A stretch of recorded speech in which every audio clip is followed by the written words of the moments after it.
That night at the train station, my 7-year-old grandson latched onto my wrist so hard it hurt. His eyes were too big for his face, full of a fear no child should recognize. With a voice so thin I could barely hear it under the loudspeakers, he said, "Grandma, if we go home, we won't wake up. Please don't make me go back there." Before we go any further, if you're listening now, make sure you're subscribed and tell me in the comments what city or country you're listening from. It keeps me going to know where these stories land. I'm going to tell you everything, because what happened next changed the course of both our lives. My name is Celine Ward. I'm 69, retired school principal, and until that night, I believed I knew my daughter, Nina, as well as I knew my own hands.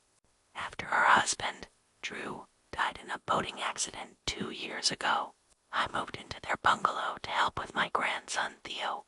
I made lunches, found missing socks, signed permission slips, and pretended not to notice how Nina's patients wore thinner and thinner as the months passed. Work trips multiplied, doors closed more often. She was successful a project director at a big firm and she carried the edge of someone. Always keeping 5 balls in the air, we were dropping her at the 10:40 overnight. Trained to Dallas for a 3-day conference. Nina hugged Theo quickly, pressed her cheek to mine, and smiled a smile that missed her eyes. "Set the thermostat low, Mom," she said lightly. "Don't want you to get headaches from the dry air." Then she disappeared into the gate with her sleek carry-on. Theo and I walked the long corridor to the parking deck. The fluorescent lights hummed. My car beeped when I unlocked it.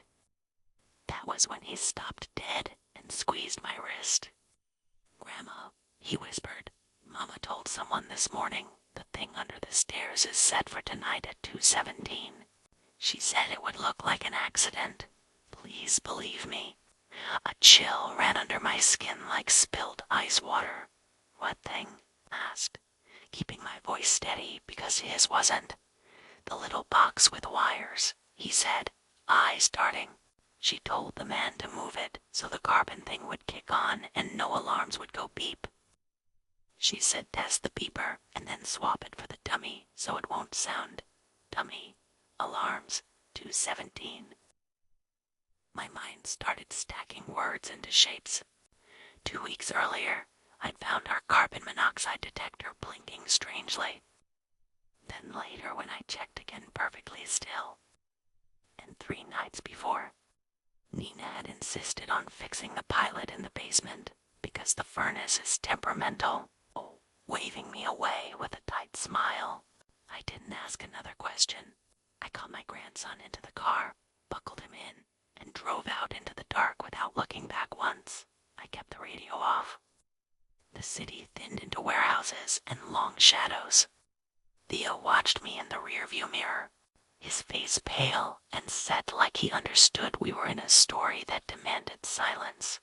When the dashboard clock read 11:58, I pulled into a truck stop and parked under the glare of a light. I needed a plan. We needed distance, and we needed proof. My phone vibrated. Nina, her name lit the screen in blue. My stomach turned.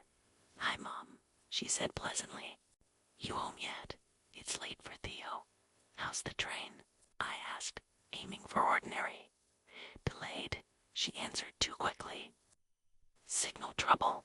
We're boarding in the morning." "I'll Uber back, kiss Theo goodnight, then head out again at dawn."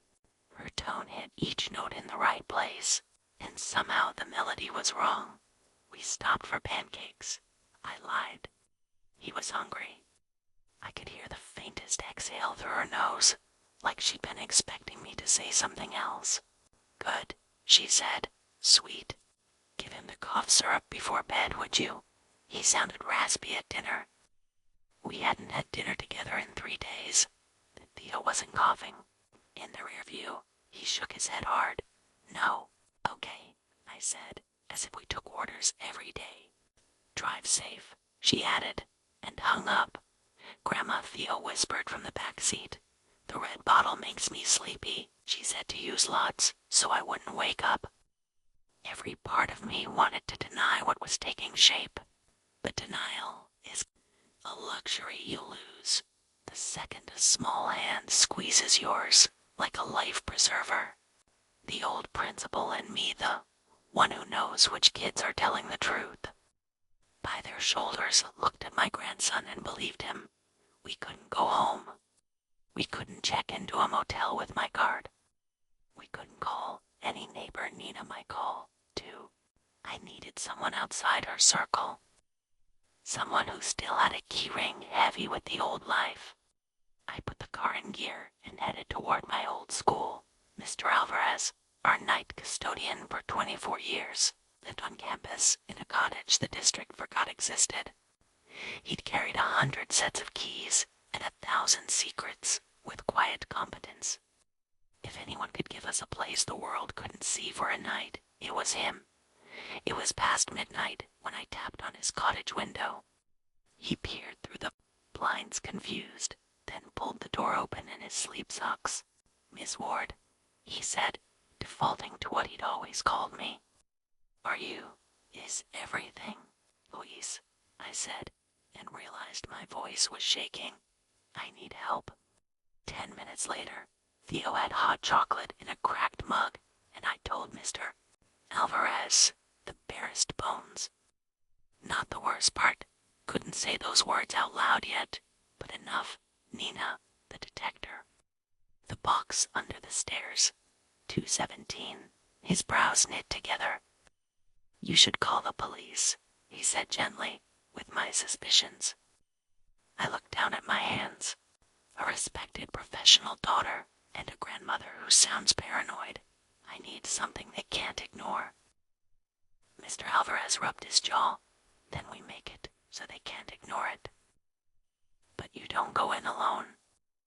"I won't bring Theo back there," I said. "I'll go. You wait outside. I'm not out in 15 minutes. You call." He didn't like it. I didn't either. But when danger has already entered your house, courage is just another word for love doing its job. He handed me an old flip phone. "No account," he said. "Call me, not your cell." He gave Theo his most serious smile. "You and me, buddy, will build a fort on this couch and pretend we're invisible."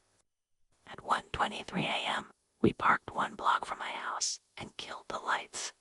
The street was quiet, every front porch lamp off except Mrs. Dalton's. She fears raccoons. I walked the last half block in the dark, my body remembering every creak board on our porch. The back door key fought me, but gave in. The house was a sleeping animal. Fridge, hum, clock tick. The air smelled faintly sweet like spilled antifreeze. Not gas, something else. I shone a pen light under the basement door, then slipped quietly down. The furnace loomed in its corner, all gray ribs and whispering fans. The carbon monoxide detector sat on the shelf where it should be. I pressed the test button. A single, thin chirp, not the ear-splitting scream I knew. I popped open the back. Inside was a flat plastic puck with no wiring, a safety store prop used in demonstrations.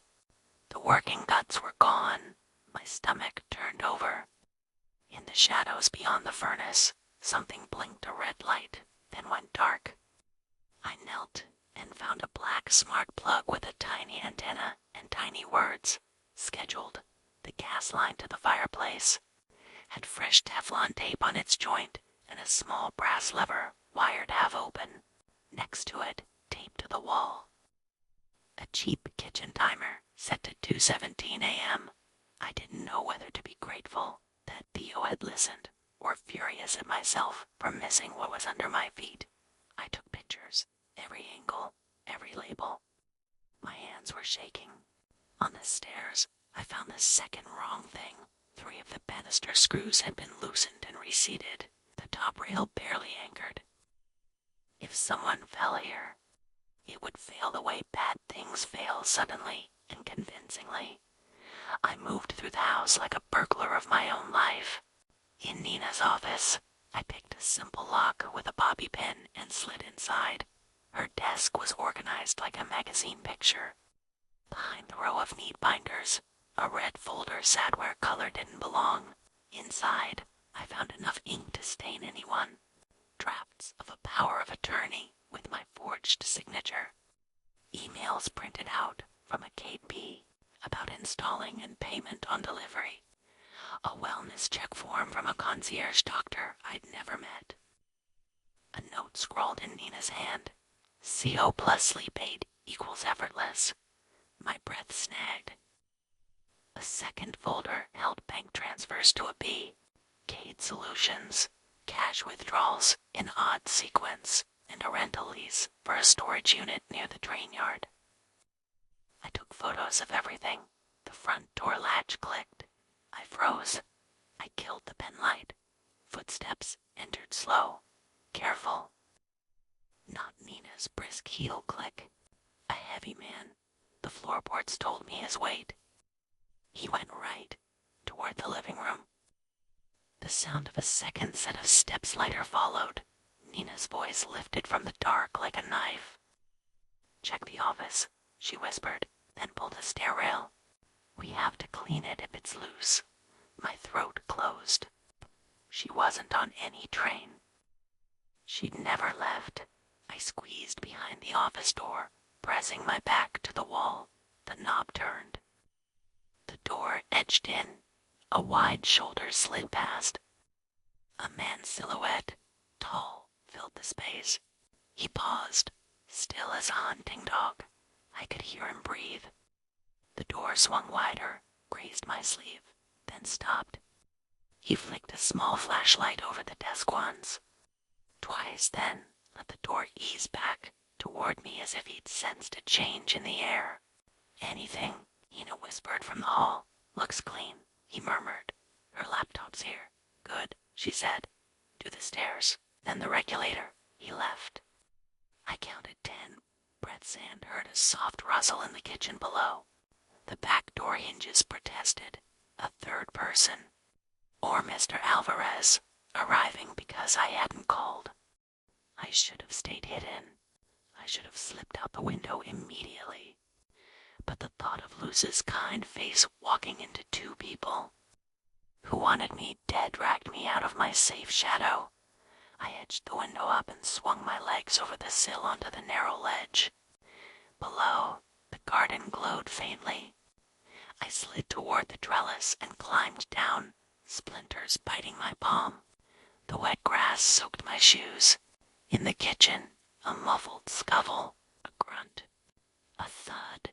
Old man, a low voice growled. Who taught you how to sneak? Who taught you how to breathe so loud? Came Mr. Alvarez's breathless answer, and the sound of a chair scraping across tile. I ran. Across the grass, under the hydrangea, over the fence, to the alley. My hip stabbed pain up my side, but I didn't stop. At the corner, a bar kept late hours. 3 people smoking outside looked at me, wild hair, pajama sweater, phone clutched like a prayer and stepped aside. I dialed 911 and for once in my stubborn life asked for every kind of help they had. Within minutes, 2 cruisers slid up without sirens, then 3 more behind them. I met the older officer-lined face, steady eyes handed him my phone with the photos already open. There's a child, I said, breathless. Safe for now. A friend of mine might not be. He's inside. He didn't ask me whether I was exaggerating. He looked at the photos, nodded once, radioed code words, and his team flowed around my yard like water filling every dip and shadow. There was shouting, the crack of wood, the angry bellow of a large man losing his balance. 2 minutes later, Mr. Alvarez limped onto the lawn with a smear of blood on his forehead and a grin that said, later, we will joke about how I tackled him with my bad knee, the big man. Kite came out in cuffs with a tattooed forearm and the sideways look of someone not used to losing. But Nina was gone. She ran out the side yard. An officer said, we'll put out the alert. She go to Theo, I said. cold. She thinks she can make it right by making me the villain first. We rode in a patrol car that split the darkness with red and blue. At the school, the cottage door hung crooked, the lock bruised where a crowbar had kissed it. The tiny living room was chaos couched through, mugs shattered on the rug. A pile of blankets with a small indentation where a small body had been. On the table, a note in blunt pencil, Theo's handwriting clumsy but determined. Grandmime, okay. Mama says you're sick and I have to go with her. I don't think it's true. There's a road with a bridge and the sign has a pine tree on it. Help, smart kid. The sergeant murmured. We gave statements under buzzing lights and tired faces. Cade talked fast to save himself. He confirmed what I already knew and added the part I didn't. Nina's dead. 2 numbers that made even the sergeant whistle. She was in over her head, he said. But that doesn't buy mercy. At 5:19 a.m., my phone damaged at the corner from where I'd clutched it buzzed with an unknown number. Grandma. Theo's whisper was smaller than a leaf.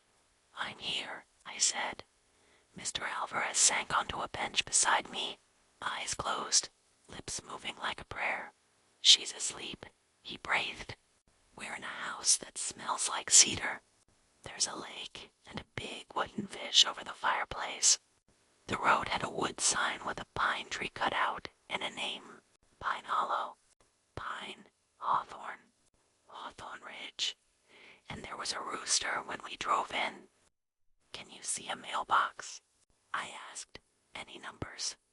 I'm in a closet, he said. She took her phone in the room. I took the other phone from her bag before she locked it. I don't want it to ring. I'll put it back. Grandma, there's a barn. If I get out, I'll go there. You're the bravest person I know, I whispered. Stay hidden. Help is coming. The tech traced the number. Dispatch spun into motion like a top. Hawthorne Ridge Lake Cabins. Someone called from a desk. Off State 27, past mile marker 146. Private road. Wilneed County. I looked at the sergeant. I'm going, I said. You can put me in the back and lock the doors, but I am not sitting here. He didn't argue. He'd seen the look in a grandmother's eyes before.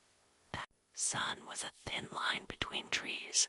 When the patrol cars turned onto the gravel lane for Hawthorne Ridge, they cut engine say, 100 yards back to keep the sound small. Officers move through trees the way deer do seen only when you look twice. Stay, the sergeant told me. He didn't have to say it twice.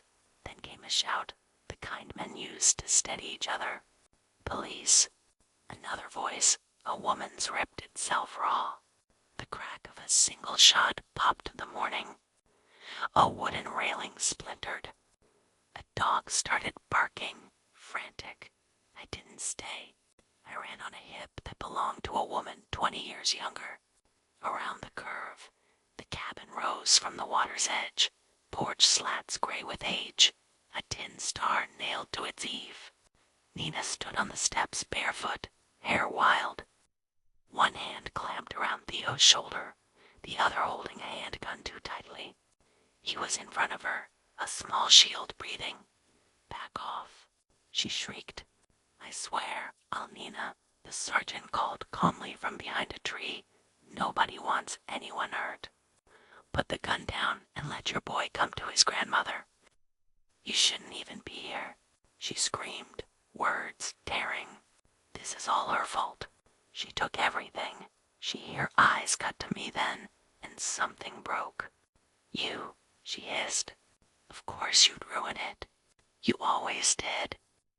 You lied to me, I said, stepping one pace closer and another. And you were going to kill me. I was going to rescue us, she spat.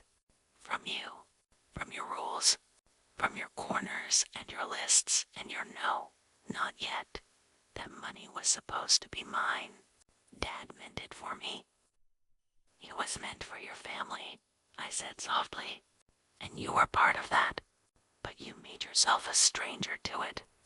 Her face twisted anger, grief, a little girl's old want. Her hand shook. Theo cut his eyes to the barn and back. A tiny movement only a grandmother would read. He mouthed a word. "Now." I nodded. He did something I'd only seen him do once, when a dog tried to steal his sandwich. He dropped his weight like a stone and twisted. He bit the inside of her forearm hard, just above the wrist. Pain shot her fingers open. The gun fired upward into empty morning. 2 officers moved as one. One knocked the pistol aside. The other swept Theo into his arms like a bundle, turning his small face toward his chest to keep him from seeing Dot. Nina went down in a tangle of limbs and fury. She kicked and swore and cried a sound you never want to hear, the sound of a heart discovering what it chose. The cuffs clicked. The porch stopped echoing. I took Theo from the officer and sat right there on the top step, my back against the post, his small heart banging against my ribs like a bird freed in a room. "You came," he whispered, damp cheek pressed to my neck. "I will always come," I said, "even if I have to run 1,000 miles without my shoes."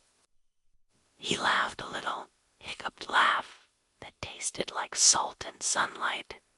When they slid Nina into the back of a cruiser, our eyes found each other one last time. Her face had drained of heat. There was only a stunned sort of empty in it, and the regret people mistake for remorse. She looked at Theo, and then at me, and I thought for a second she might say, "I'm sorry," or "I was wrong," or even just "goodbye." But she didn't. Some stories don't get tidy sentences at the end of a chapter. There were trips to the hospital and stacks of paper and interviews in rooms that smelled like coffee gone cold. We told the same truths until they settled into words my mouth remembered without effort. Kate signed his name on a piece of paper that bought him fewer years in exchange for a full confession. The landlord at the storage unit remembered Nina. The clerk at the hardware store remembered cutting the gas tubing.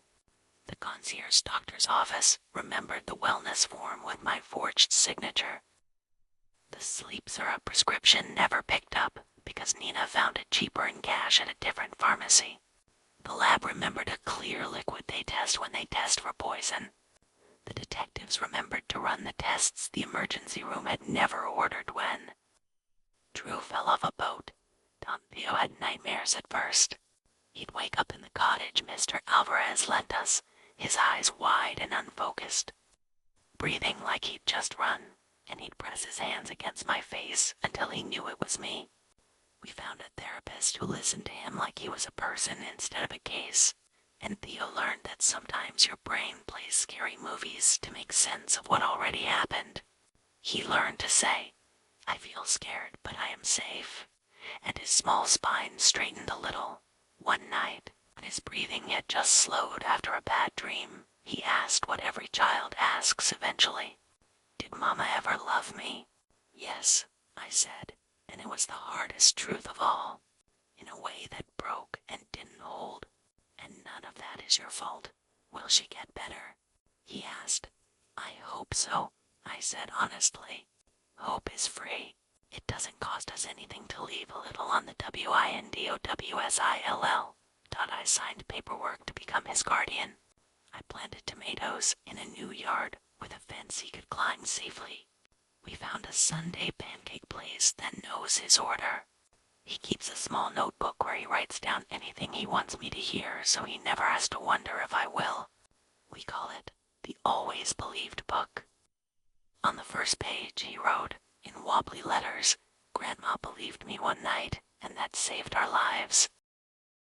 I kept one photo from that night in a drawer knot, the worst one. Just the close-up of the fake CO detector with its empty insides. Whenever I think maybe I was too hard or too fast, I look at it and remember that danger doesn't always bang on your front door. Sometimes it waits in your hair and calls itself mercy. If you've listened this far, thank you. If this story found a nerve you've been ignoring, be gentle with yourself and listen to the small voices around you. They often see what our older eyes have learned to look past. Please like this video if it moved you and tell me in the comments where you're listening from. It still amazes me that stories can travel farther than we do. And if you're new here, subscribe.